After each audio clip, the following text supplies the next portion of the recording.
appeler ça le prototype version 4, parce qu'entre deux j'en ai encore démonté. Donc apparemment j'ai trouvé une des solutions. On appelle ça un treuil. Ouais, c'est un treuil. Donc je présente la bobine. Donc là c'est la bobine, ok. Donc les deux supports de chaque côté, c'est pour éviter que le fil se barre à droite et à gauche. Donc elle n'est pas tellement bien enroulée là. Donc c'est un peu forme de foie conique. Mais bon, c'est une histoire de réglage. Je pense que je peux faire un enroulement propre. Parce que le guide de fil là, que j'ai mis exprès, il doit pas être assez loin. Voilà. Le guide de fil, c'est-à-dire que arrive un moment quand ça arrive ici, la pression du câble est plus forte arrivé là, et de ce fait, hop, il remonte par-dessus de l'autre, et il repart par là. Tac, tac, tac, tac. Alors, donc alors j'ai fait une cage à pignon. Voilà.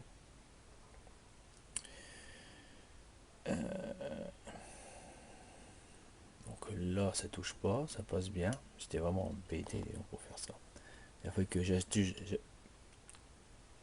que je fasse plusieurs astuces pour jouer un petit peu sur le jeu des trous, les jeux de plusieurs trous pour tirer sur le machin, sur la plaque, pour plus que ça rentre en collision ici. Là, il a fallu que je mette deux barres ici,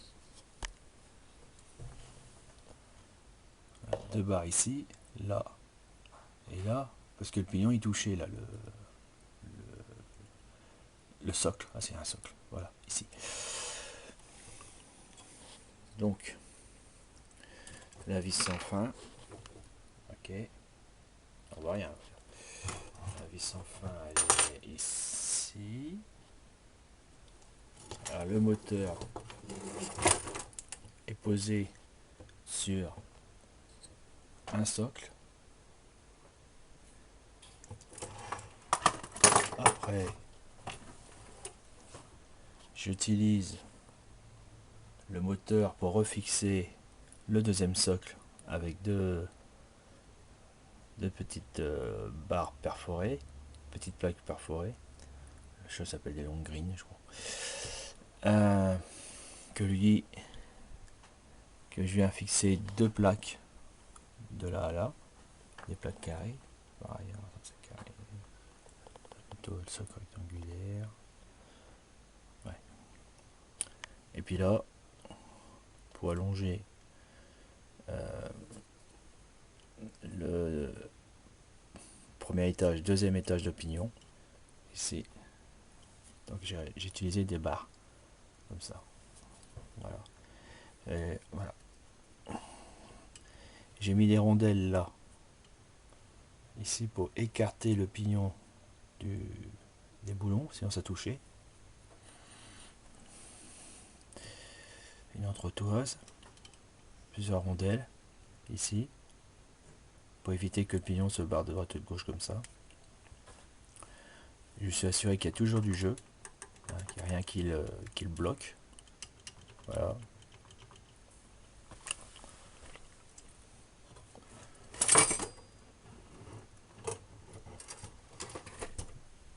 Ok. Voilà, j'ai encore un autre problème. Attends, je vais arrêter. Donc là, c'est que la ficelle elle saute sans arrêt quand on le bouge comme ça, enfin quand il y a des coups comme ça, et elle va se mettre à un endroit en dehors de la poulie. Hein. Vous voyez, ici elle se met là, plutôt dans la poulie. Bon, ça c'est un problème, je pense que c'est simple, faire un guide ou mettre une roulette plus grande. Bon, mine de rien, quand vous mettez une roulette comme ça a un rapport de, enfin je veux dire, ça multiplie la force. C'est pareil, là il était là, vous voyez, elle sautait là. Faudrait que je mette une espèce de garde-boue. un garde-boue, non, un guide câble plutôt, voilà. Voilà. En parlant de multiplication de force, la vie sans fin, et quand elle est mise comme ça, c'est qu'elle multiplie la force considérablement. Alors, je sais pas pourquoi, mais bon, je sais pas comment ça fonctionne pour. Disons que, imaginez ici qu'il y a force 1.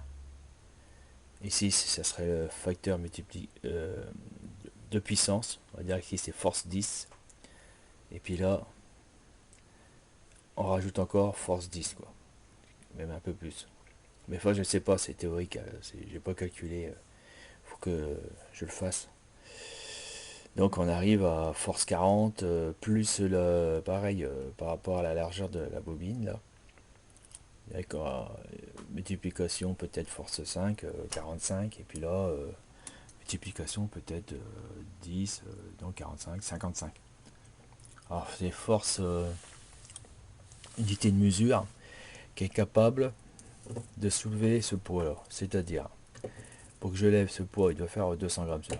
Pour que je lève ce poids de 200 grammes, ma main et mes muscles appliquent donc un levage contraire, une force de peut-être de 300 grammes ou 400 grammes. Vous voyez?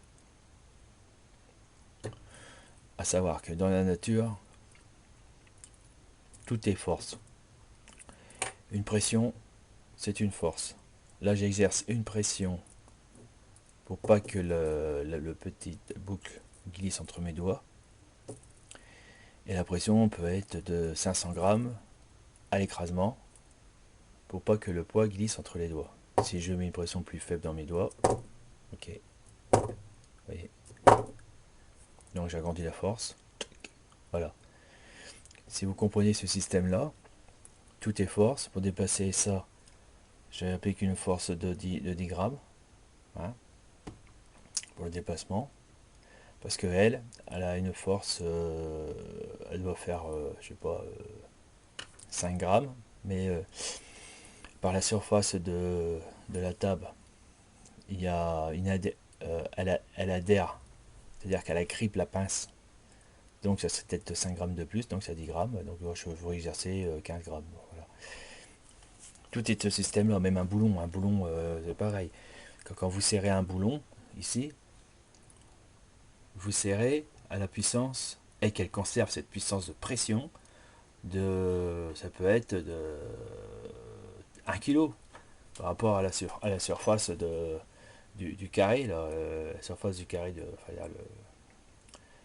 de l'écrou. Voilà, tout est de force. Alors si je mets une force de 10 kg, ça coince. Tout est coincé par pression.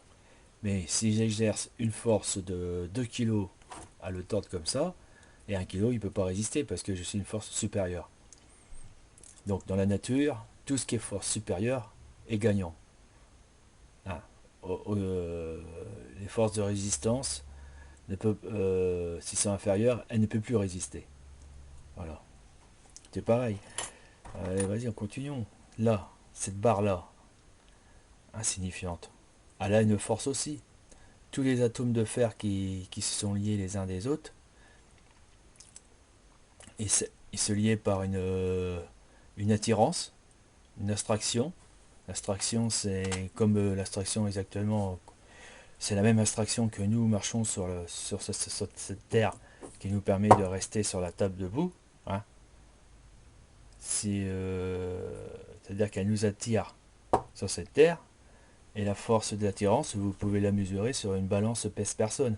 Si vous faites 70 kg, c'est que la terre vous attire 70 kg pour que vous restez debout ici. Elle vous tire, et cette force que vous mesurez sur une balance, c'est la force de 70 kg pour que vous puissiez rester à bien marcher sur cette terre.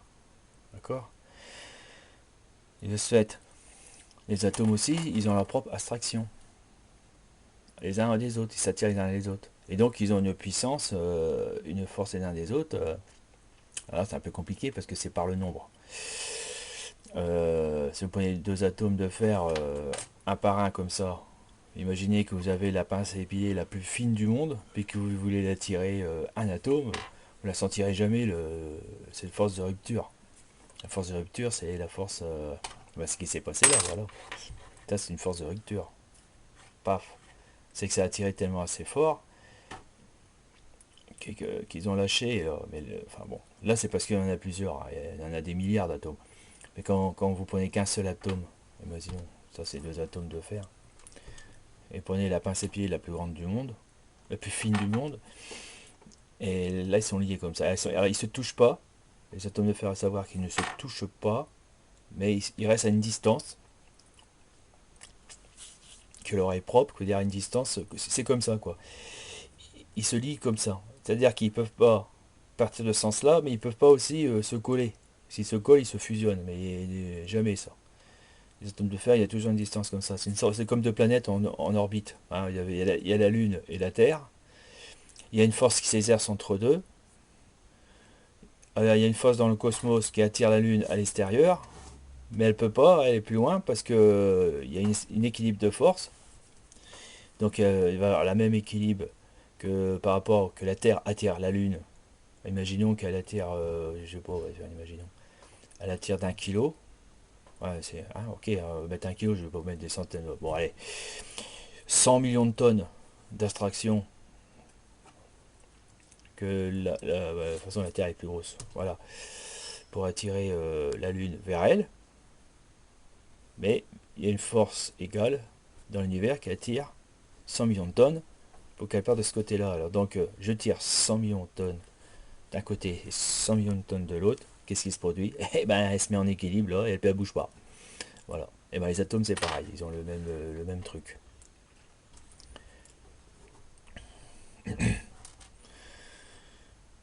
Euh, voilà quoi. J'ai perdu un peu le fil. Ah, ça c'est bien moi. Alors donc dans la nature, ce que je voulais dire, que tout est par pression quoi. Donc le fer, euh, elle a une force de résistance. Donc vous pouvez la tirer, celle-ci, cette barre là pour qu'elle rompe. Je sais pas, vous pouvez tirer dessus 100 kg, 200, 300, à 500 kg. Donc on se retrouve à une force supérieure par rapport à la force d'abstraction des atomes. Attention, hein, il y en a plusieurs, hein. C'est l'addition c'est l'addition des atomes les uns des autres, hein, qui fait que la force qui se maintienne est- est assez important pour que la barre elle puisse tenir. Voilà. Hein. Je sais pas, peut-être que vous isolez ces deux atomes-là, ils ont une force d'abstraction, imaginons, de 0,0000001. C'est rien, quoi. Mais si vous en mettez, je sais pas, 500 milliards ou un trilliard, parce que ça va être assez énorme, bah, faut multiplier un trilliard par la force d'abstraction de 0,0000001 gramme, là, bah, vous obtenez une force qui peut supporter 200 kilos. Voilà. C'est par le nombre qui sont solides, pas par le... Voilà. Donc c'est ce que je vais essayer de calculer après cette grue-là, pour avoir effectué. Donc le montage, je vais me servir faire des maths qui me fascinent, des maths physiques quoi. Donc on quoi que le mécano, ça peut être aussi un laboratoire scientifique sans problème, de amateur bien sûr. Bon, amateur peut-être, mais c'est quand même assez utile dans mon travail de, de prendre conscience dans mon cerveau certains événements qui se produisent dans mon travail, qui me permettent, quand j'assemble des pièces métalliques pour que je soude, qui me permettent de savoir exactement où je dois les mettre euh, pour remonter la résistance des forces. Ça peut être une installation de console d'étagère, le plus simple, console d'étagère par exemple, Si vous achetez une console d'étagère, une étagère en métal qui peut supporter que 20 kilos, puis vous en mettez 60, après sur plusieurs semaines, vous regardez, votre étagère elle est plus droite parce qu'elle est écrabouillée par trop de force que vous avez mis sur l'étagère. Donc c'est tout ça, ça se calcule, ça se cogite, ça s'est réfléchi. Mais pour réfléchir, il faut qu'on remplit le cerveau de certains éléments par des observations mécaniques, par exemple d'un jeu, ou quand vous vous promeniez dans les forêts, que vous regardez les branches d'arbres, que vous voyez une branche d'arbre comme ça, là, qui est allongée de 10 mètres, et puis qu'elle tient comme ça, vous n'avez jamais posé la question, mais comment elle fait pour tenir, alors que si vous prenez vous-même un, un bout de bois, un tasseau de bois, et puis vous le mettez, vous le suspendez comme ça sur 10 mètres, et bah, vous apercevez que le tasseau de bois, lui, il plonge comme ça. Tandis que la branche, elle, ils ont trouvé les astuces dans la nature pour répartir les forces, quoi.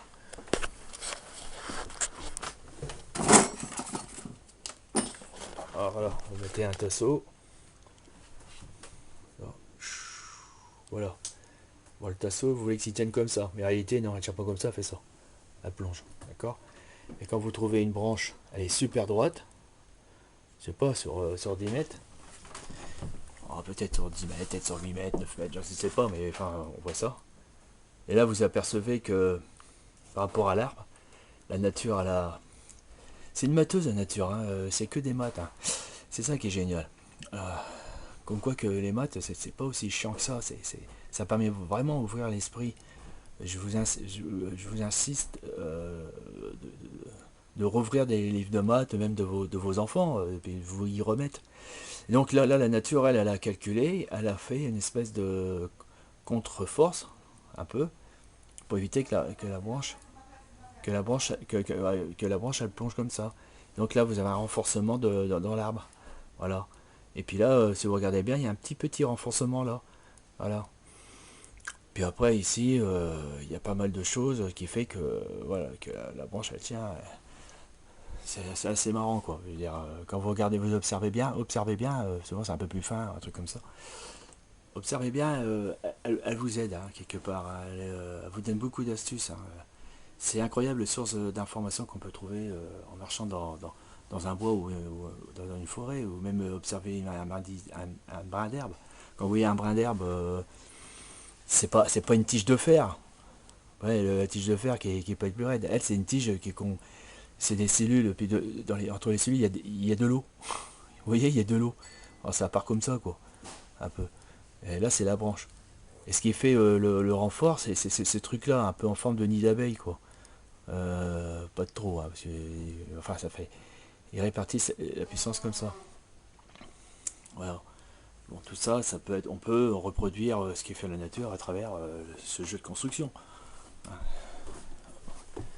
D'ailleurs, c'est dommage qu'ils ont laissé tomber ce jeu-là parce que, bon, bah, ils l'ont laissé tomber parce que ça se vend plus, parce qu'ils n'ont pas trouvé l'intérêt pour inciter aux gens qu'on peut s'épanouir. Comme je vous dis, ça nous détend, mais ça nous permet aussi de nous enrichir. Moi, bah, vous allez voir, je vais faire pas mal de choses, vous allez comprendre. Allez, bonne journée.